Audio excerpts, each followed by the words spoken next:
On the continent of Africa, there are 12 million HIV/AIDS orphan children. In Rotary District 9270, which is near the area of Durban, South Africa, there are 850,000 orphans.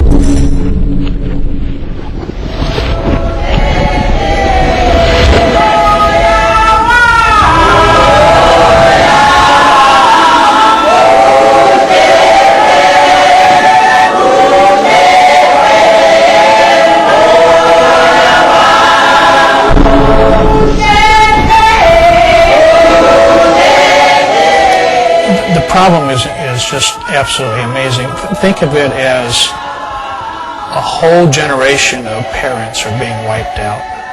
The entire generation of this tribe, this Zulu tribe in this area, the parent generation are either dying or are dead. So what remains are kids with no parents. So there are households that are being run by 12-year-old kids that are trying to take care of their siblings.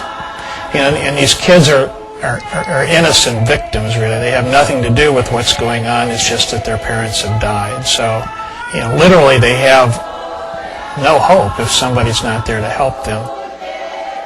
Knowing that nothing that Rotary was going to do was going to put an end to AIDS, I knew that our project had to have some other meaning than the overall finding a cure for AIDS.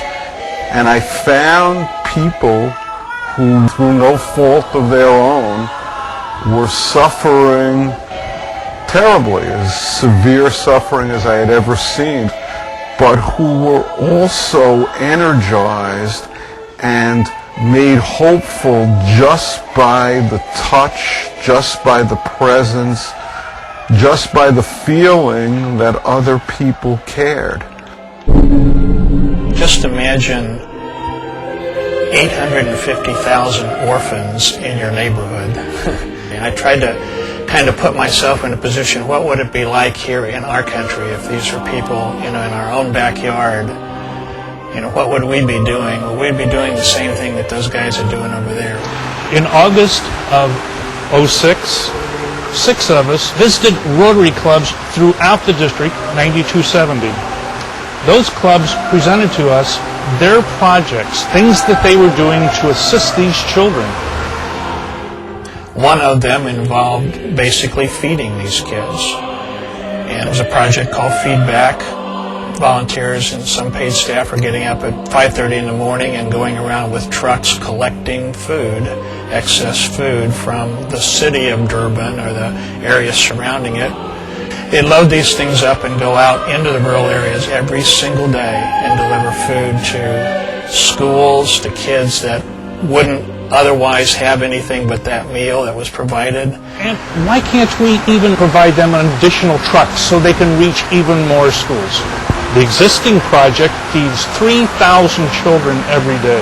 One of the instigators of the feedback program, a young Zulu who had gone to the University of Cape Town by the name of Patrick, graduated from school at a time when in the South African economy, young Zulu could have written their ticket for corporate positions and high-priced jobs, but Patrick never sought that. He got his satisfaction by giving back to people from whence he came and having his daily rewards being smiles and hugs and handshakes rather than a fat paycheck. And at the end of the day, Patrick probably slept as soundly and had the best earned rest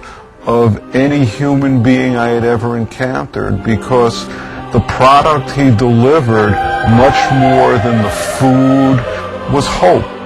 Another thing that we saw, a project that we saw, was called NOAA. They believe that it's important to get the community itself to solve the problem. So they're going out in the communities and helping people in the communities develop daycare centers, community centers, places to care for kids after school, before school, to feed the kids, to provide them some social life, some education, and so forth.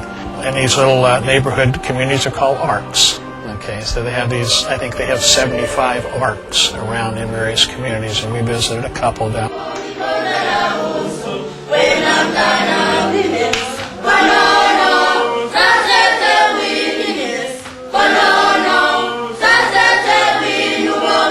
And it's really exciting.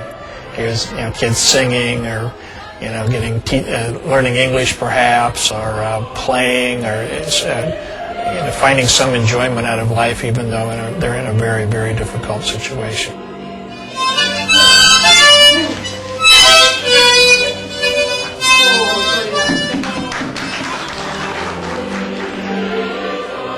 One of the places that we visited was a hospital in Ashaway, right at the edge of the Zulu territory. Old hospital, probably 50 years old, quite minimal by our standards, but what I remember was there were 2 pediatricians in this hospital serving 400 patients a day. And so people are coming in from the villages and coming all over trying to get this help. And we were astounded to learn that there was 1 blood pressure cuff for 3 of the wards. So if you get an idea of how minimal the equipment is and how difficult the problem is. But so there are people in there every day providing this kind of service.